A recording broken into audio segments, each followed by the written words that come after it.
Makin detail jadwal harian yang kamu tulis, makin besar kemungkinan kamu akan melanggarnya. Inilah alasan psikologis kenapa rencana yang sempurna justru diam-diam menghancurkan masa depanmu. Selamat datang di episode kali ini, di mana kita akan membongkar sebuah fenomena yang sangat sering kita alami, namun jarang kita sadari. Kita seringkali diajarkan bahwa kunci dari kesuksesan adalah perencanaan yang matang dan tanpa celah. Kita membeli buku agenda mahal, mengunduh puluhan aplikasi produktivitas, dan membagi hari kita ke dalam blok-blok waktu yang sangat presisi hingga kehitungan menit. Namun, apa yang sebenarnya terjadi ketika kita mencoba memaksakan kehidupan yang dinamis ini ke dalam sebuah kotak jadwal yang kaku? Bukannya menjadi lebih produktif, kita justru merasa terjebak, tertekan, dan pada akhirnya kita gagal mengeksekusi apapun. Ini adalah paradoks perencanaan. Perfeksionisme dalam perencanaan bukanlah sebuah bentuk dedikasi, melainkan sebuah bentuk kecemasan yang menyamar. Ketika kamu menghabiskan waktu berjam-jam untuk merancang jadwal yang sempurna, secara psikologis, kamu sedang berusaha mengendalikan masa depan yang pada dasarnya tidak bisa dikendalikan. Kamu merasa bahwa jika setiap menit sudah direncanakan, maka tidak akan ada ruang untuk kegagalan. Namun, inilah letak jebakannya. Jadwal yang sempurna menuntut eksekusi yang sempurna pula. Saat kamu terlambat 5 menit saja dari jadwal yang sudah kamu buat dengan susah payah, otakmu akan meresponsnya sebagai sebuah kegagalan total. Rasa bersalah mulai muncul, motivasi perlahan memudar, dan akhirnya kamu memutuskan untuk menunda seluruh pekerjaan pada hari itu karena merasa sudah merusak kesempurnaan jadwalmu. Fenomena ini dikenal dalam dunia psikologi sebagai kelumpuhan analisis atau analisis paralisis. Ketika kita dihadapkan pada terlalu banyak detail, terlalu banyak skenario, dan terlalu banyak rencana cadangan, otak kita akan mengalami kelebihan beban kognitif. Bukannya mengambil langkah pertama yang paling mudah, kita malah terjebak dalam siklus berpikir yang tidak ada ujungnya. Kita terus-menerus mengevaluasi, menimbang, dan memprediksi setiap kemungkinan buruk yang mungkin terjadi. Energi mental yang seharusnya digunakan untuk mengambil tindakan nyata, justru terkuras habis hanya untuk memikirkan rencana tersebut. Pada akhirnya, kita merasa sangat kelelahan secara emosional dan fisik, padahal kita belum melakukan satupun tindakan nyata. Rencana yang seharusnya menjadi alat bantu, kini berubah menjadi beban pikiran yang sangat berat. Mengapa kita begitu terobsesi dengan perencanaan yang detail? Jawabannya terletak pada kebutuhan dasar manusia akan rasa aman. Kita hidup di dunia yang penuh dengan ketidakpastian, dan ketidakpastian itu melahirkan rasa takut. Untuk meredam ketakutan tersebut, kita menciptakan sebuah ilusi kontrol melalui jadwal yang ketat. Kita meyakinkan diri kita sendiri bahwa dengan menuliskan setiap detail kegiatan, kita telah menguasai waktu dan takdir kita sendiri. Namun, kontrol ini hanyalah sebuah ilusi yang rapuh. Realitas kehidupan tidak pernah bergerak dalam garis lurus. Ada interupsi yang tak terduga, perubahan suasana hati, masalah kesehatan, atau hal-hal mendesak lainnya yang datang tanpa diundang.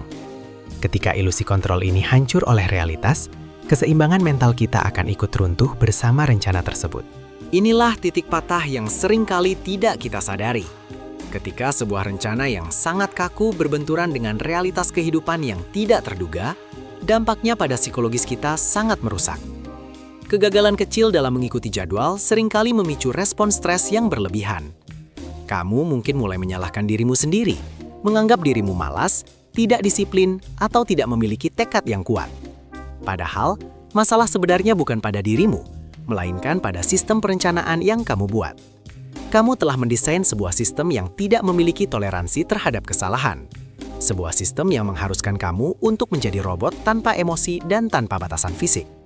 Dan karena kamu adalah seorang manusia, kegagalan dalam sistem ini adalah sesuatu yang mutlak dan tidak bisa dihindari. Mari kita gunakan sebuah analogi untuk memahami hal ini dengan lebih baik. Perencanaan yang sangat kaku dan detail itu ibarat sebuah rel kereta api. Rel kereta api dirancang untuk membawa kita ke satu tujuan yang pasti, tanpa ada ruang untuk menyimpang ke kiri atau ke kanan. Selama perjalanan berjalan lancar, rel ini sangat efisien. Namun, apa yang terjadi jika ada pohon tumbang yang menghalangi rel tersebut? Kereta tidak bisa berbelok, ia harus berhenti total atau memaksakan diri dan akhirnya terguling hancur. Begitu pula dengan jadwal harianmu. Ketika kamu menganggap rencanamu sebagai sebuah rel kereta api, satu saja rintangan tak terduga yang muncul dalam harimu sudah cukup untuk menghentikan seluruh momentum produktivitasmu secara total. Lalu, apa alternatif dari rel kereta api ini? Jawabannya adalah mengubah cara pandang kita terhadap perencanaan dari sebuah rel kereta api menjadi sebuah kompas. Sebuah kompas tidak mendikte setiap langkah yang harus kamu ambil. Ia tidak memberitahumu di mana kamu harus meletakkan kakimu pada detik berikutnya. Yang dilakukan kompas hanyalah menunjukkan arah utara. Ia memberikanmu visi jangka panjang dan arah tujuan yang jelas. Dengan kompas, jika jalan lurus di depanmu terhalang oleh sebuah rintangan, kamu bisa dengan bebas berjalan memutar, mendaki bukit, atau mencari jalan alternatif lainnya tanpa kehilangan arah tujuan utamamu. Fondasi ini memberikan kebebasan bagi pikiranmu untuk bernapas dan beradaptasi dengan lingkungan sekitar tanpa rasa bersalah. Fleksibilitas adalah bentuk kekuatan sejati, bukan sebuah tanda kelemahan. Dalam alam liar, pohon yang kaku akan lebih mudah tumbang ketika diterjang badai besar. Sedangkan bambu yang fleksibel akan melengkung mengikuti arah angin dan kembali berdiri tegak setelah badai berlalu. Menerapkan jadwal yang fleksibel berarti kamu memberikan ruang bagi dirimu sendiri untuk menjadi manusia seutuhnya. Kamu mengakui bahwa energi dan fokusmu akan berfluktuasi setiap harinya. Daripada memaksakan diri untuk bekerja pada jam-jam tertentu sesuai dengan tulisan di kertas, kamu mulai belajar untuk bekerja selaras dengan ritme alamimu.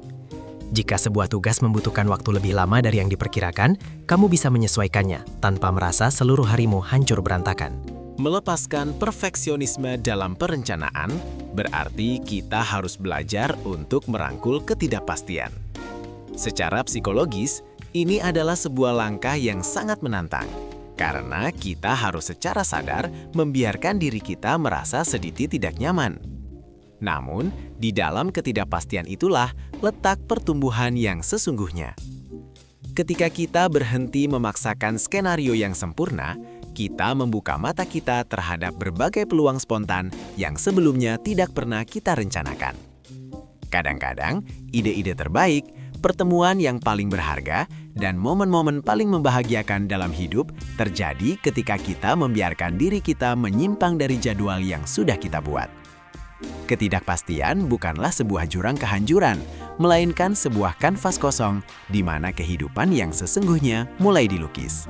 Sebagai ganti dari jadwal harian yang diatur dari menit ke menit, mulailah menerapkan apa yang disebut sebagai penyesuaian mikro. Alih-alih merencanakan setiap tindakan, tentukan saja 3 prioritas utama yang ingin kamu capai pada hari itu. Sisanya, biarkan mengalir. Saat kamu menghadapi rintangan di tengah hari, berhentilah sejenak, ambil napas dalam-dalam, dan lakukan penyesuaian mikro terhadap arah layar perahumu. Pendekatan ini secara drastis akan menurunkan tingkat kecemasanmu karena kamu tidak lagi terikat pada ekspektasi yang tidak realistis. Kamu akan mulai menyadari bahwa produktivitas yang sehat adalah tentang bagaimana kamu merespons dinamika hari itu dengan tenang dan bijaksana, bukan tentang seberapa patuh kamu terhadap sebuah daftar panjang di atas secarik kertas. Pada akhirnya, dunia tidak akan memberikan penghargaan atas seberapa brilian dan detail rencana yang kamu tulis di dalam jurnalmu. Dunia hanya akan merespons tindakan nyata yang kamu lakukan, sekecil apapun tindakan tersebut. Terlalu banyak merencanakan seringkali menjadi bentuk prokrastinasi produktif, di mana kamu merasa telah bekerja keras karena sibuk mengatur jadwal, padahal kamu belum menghasilkan kemajuan apa-apa secara realitas. Ingatlah bahwa sebuah tindakan nyata yang berantakan dan tidak sempurna memiliki nilai yang jauh lebih tinggi daripada sebuah rencana mahakarya yang hanya tersimpan di dalam kepalamu. Melangkah maju secara perlahan sambil terus memperbaiki arah, jauh lebih rasional daripada berdiri diam tanpa batas waktu demi menunggu momen yang sempurna. Dengan mengadopsi pola pikir kompas ini, kita mulai mendefinisikan ulang apa arti produktivitas yang sebenarnya. Produktivitas bukanlah perlombaan untuk mencentang sebanyak mungkin kotak tugas dalam waktu sesingkat mungkin. Produktivitas yang sehat adalah kemampuan untuk melangkah ke depan dengan konsisten tanpa mengorbankan kesejahteraan fisik dan mental kita. Ketika kita belajar untuk melepaskan ikatan jadwal yang mencekik, kita memberikan hadiah terbesar bagi diri kita sendiri, kedamaian pikiran. Kita bisa mulai menikmati proses perjalanan mencapai tujuan kita, tanpa harus selalu diselimuti oleh perasaan bersalah yang kronis hanya karena kita melewatkan satu sesi kerja atau membutuhkan waktu istirahat yang lebih panjang dari yang direncanakan. Sensasi melepaskan beban ini adalah sesuatu yang sangat membebaskan secara psikologis. Bayangkan, kamu melepaskan karung pasir berat yang selama ini kamu pikul di pundakmu setiap hari. Tanpa beban perfeksionisme dan tuntutan jadwal yang tidak masuk akal, kreativitas alamimu akan mulai kembali bermunculan.